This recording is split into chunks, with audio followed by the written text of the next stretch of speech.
All right, we're going to stay in the disagreement sandbox. That's also called social media.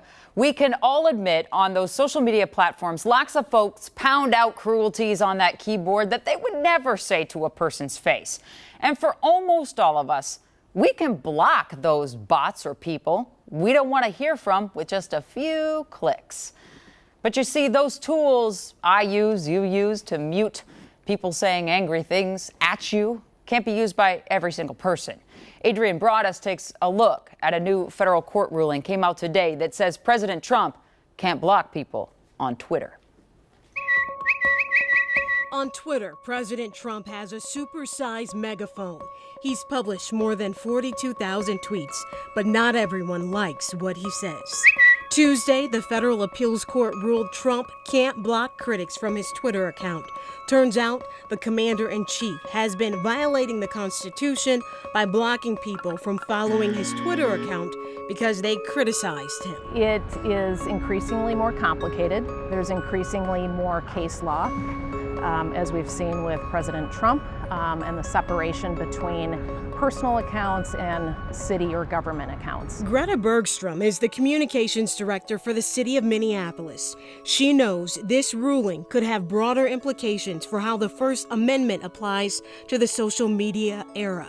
The city of Minneapolis is finalizing a proposal that would require the mayor and city council members use city-approved social media accounts, prohibiting them from blocking constituents. So the new policy is an update from the one last and only done in 2011.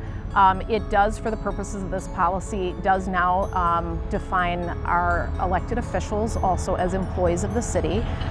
So it has a pretty broad definition of anyone who works for the city, anyone who puts out information for the city. That could be a contractor. It provides clear guidance on personal accounts, making sure that city elected officials have a city account to push out city business and city information, and that is separate from their personal account. So we have a responsibility in the public space with city government accounts and with city information to be fully transparent, to be fully accessible to the public. In Tuesday's ruling, the judge wrote the First Amendment prohibits an official who uses a social media account for government purposes from excluding people from an otherwise open online dialogue because they say things the official disagrees with.